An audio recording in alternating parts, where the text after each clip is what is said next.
আজকে আমরা যে বইটা নিয়ে কথা বলতে বসেছি সেটা হলো মার্কাস জুসাকের লেখা দ্য বুক থিফ। আমাদের হাতে বইটির অ্যানিভার্সারি এডিশনের কিছু নির্বাচিত অংশ আছে, যেখানে লেখকের নিজের কিছু ভাবনাও রয়েছে। এগুলোকে ভিত্তি করে আমরা ১৯৩৯ সালের নাৎসি জার্মানির এক অদ্ভুত, বিষণ্ণ কিন্তু ভীষণ মানবিক একটা জগতে ডুব দেব। অবশ্যই।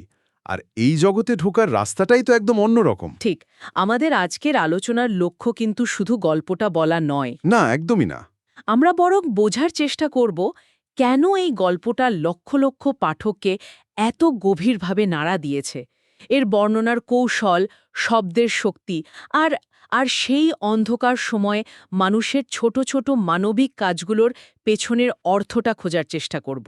চলুন শুরু করা যাক। কারণ এই গল্পের সবচেয়ে বড় চমক তো এর বর্ণনাকারী, তাই না? ১০০ বার। মানে গল্পের শুরুতেই পাঠককে যে ধাক্কাটা খেতে হয় তা হলো গল্পটা বলছেন স্বয়ং মৃত্যু। হ্যাঁ। তিনি শুরুতেই বলছেন, আগে রং, তারপর মানুষ, আমি সাধারণত এভাবেই সবকিছু দেখি। এই একটা কথাতেই যেন পুরো বইয়ের সুরটা বাঁধা হয়ে যায়। হ্যাঁ, কিন্তু আমার প্রশ্নটা হলো, লেখক কেন এমন একজনকে বেছে নিলেন? মানে স্বয়ং মৃত্যুকে বর্ণনাকারী বানানোর পেছনে কারণটা কি? এটা এটা একটা অসাধারণ প্রশ্ন। আমার মনে হয় এর কয়েকটা দিক আছে। প্রথমত, মৃত্যু তো একজন নিরপেক্ষ পর্যবেক্ষক। আচ্ছা। তিনি কোনো পক্ষে নন, তিনি নিষ্ঠুর নন, হিংস্রও নন। তিনি নিজেকে বলেন একটা ফলাফল। হুম। তাই তার চোখে দেখা ঘটনাগুলোয় এক ধরনের নির্লিপ্তি যেমন আছে, তেমনই আছে এক গভীর মায়া। আর দ্বিতীয় কারণটা কি হতে পারে? দ্বিতীয়ত, তিনি তো সর্বদর্শী। মানে তিনি অতীত, বর্তমান, ভবিষ্যৎ সব দেখতে পান। তাই তিনি গল্পের কিছু কিছু জিনিস আমাদের আগেই বলে দিতে পারেন, যেমন রুডির পরিণতি। কিন্তু এতে কি গল্পের মজাটা একটু কমে যায় না? মানে শেষটা জেনে গেলে তো সেই উত্তেজনাটা থাকে না। এখানেই তো লেখকের মুনশিয়ানা। তিনি সাসপেন্সটা কি ঘটবে থেকে সরিয়ে কিভাবে ঘটবের ওপর নিয়ে এসেছেন। ও আচ্ছা, আমরা জানি রুডি মারা যাবে, কিন্তু কিভাবে, কোন পরিস্থিতিতে, সেই যাত্রাপথটা আমাদের আরও বেশি করে আঁকড়ে ধরে। আর মৃত্যু এখানে কোনো ভয়ঙ্কর চরিত্র নন, তিনি ক্লান্ত, কাজে ভারাক্রান্ত। হ্যাঁ, তিনি বলেন যে তিনি মানুষের রেখে যাওয়া প্রিয়জনদের দেখে কষ্ট পান। একদম।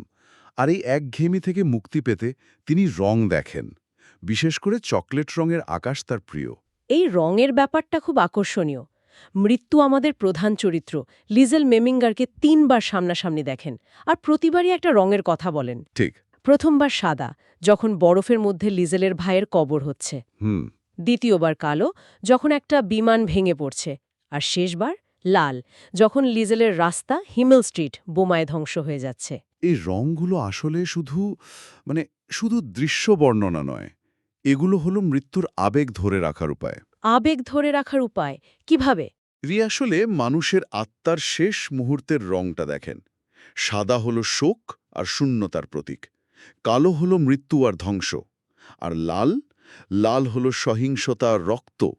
এই রংগুলো দিয়ে মৃত্যু শুধু ঘটনাটা মনে রাখেন না, সেই মুহূর্তের তীব্র আবেগটাকেও ধরে রাখেন। অসাধারণ। চলুন এবার লিজেলের গল্পে ফেরা যাক। ১০ বছরের একটা মেয়ে, যাকে তার পালক বাবা মায়ের কাছে পাঠানো হচ্ছে, আর পথেই সে তার ভাইকে হারাচ্ছে।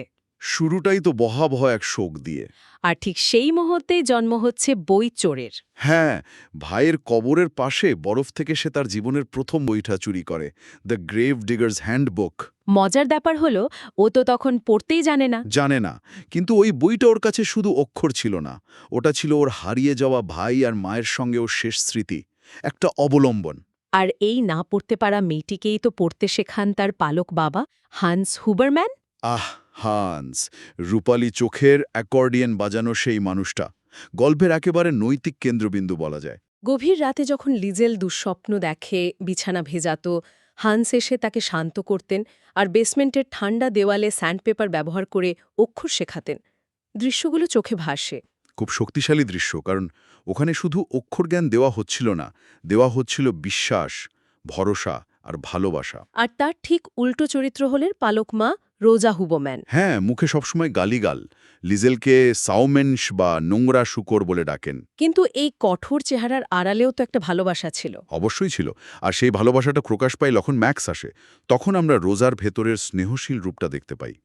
এই দুই বিপরীত চরিত্রের মধ্যে লিজেলের বেড়ে ওঠাটা তাকে একটা জটিল কিন্তু খুব দৃঢ় একটা চরিত্র হিসেবে গড়ে তোলে। এই বেড়ে ওঠার সঙ্গে শব্দের একটা অদ্ভুত যোগাযোগ আছে, তাই না? একদম।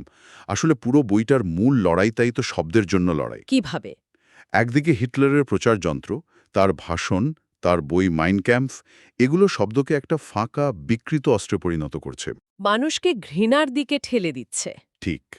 আর বই পোড়ানোর উৎসবগুলো, সেগুলো তো ছিল ভিন্ন মতকে আক্ষরিক অর্থেই ছাই করে দেওয়ার চেষ্টা।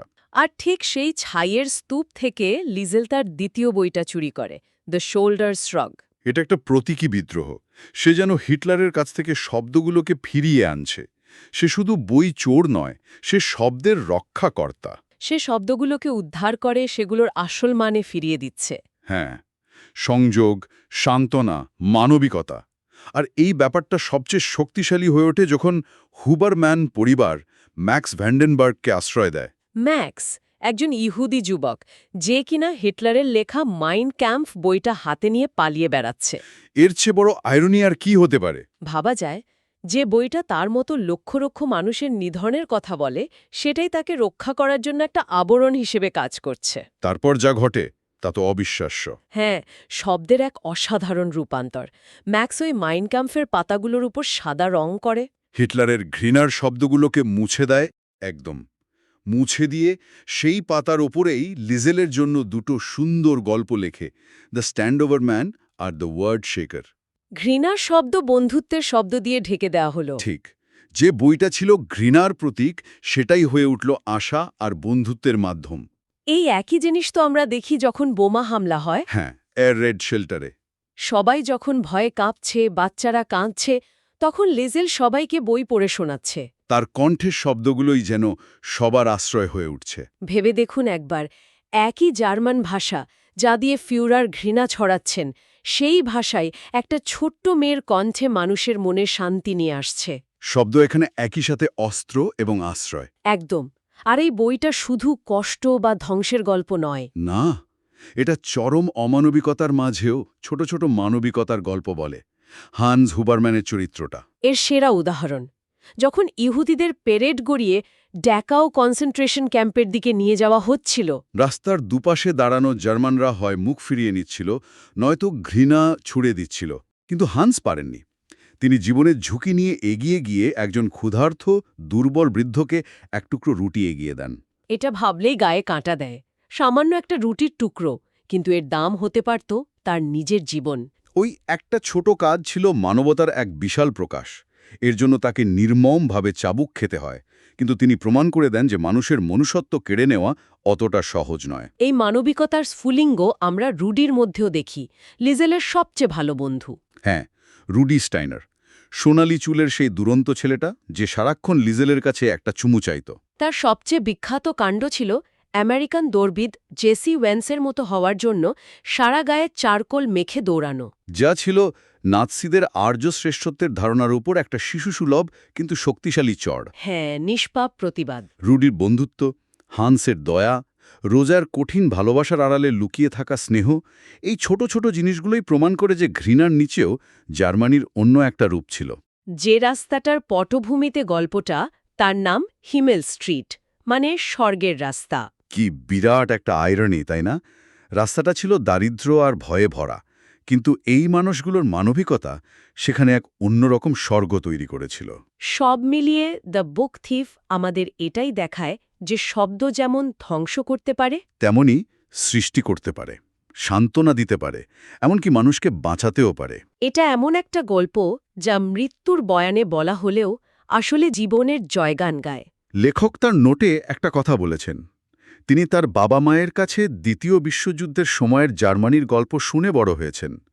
তিনি দেখাতে চেয়েছেন যে প্রচারণার আড়ালেও এমন সাধারণ জার্মান মানুষ ছিলেন যারা জীবনের ঝুঁকি নিয়ে ইহুদি বন্ধুদের আশ্রয় দিয়েছিলেন। মৃত্যুর ভাষায় বলতে গেলে এই গল্পটা প্রমাণ করার একটা চেষ্টা যে মানুষের অস্তিত্ব মূল্যবান। আলোচনার শেষে আমার মনে একটা প্রশ্ন ঘুরপাক খাচ্ছে। কি প্রশ্ন? বইটির নাম দ্য বুক থিফ, বা বই চোর। লিজেল কয়েকটি বই চুরি করেছিল, ঠিক, কিন্তু সেগুলো ছিল জ্ঞান আর সান্ত্বনার জন্য। তাহলে আসল চোর কে? লিজেল, যে কয়েকটি কাগজের বই বাঁচিয়েছিল, নাকি সেই শাসক গোষ্ঠী যারা লক্ষ লক্ষ মানুষের জীবন, তাদের গল্প, তাদের সংস্কৃতি আর সবশেষে তাদের মনুষ্যত্বটাই চুরি করে নিয়েছিল?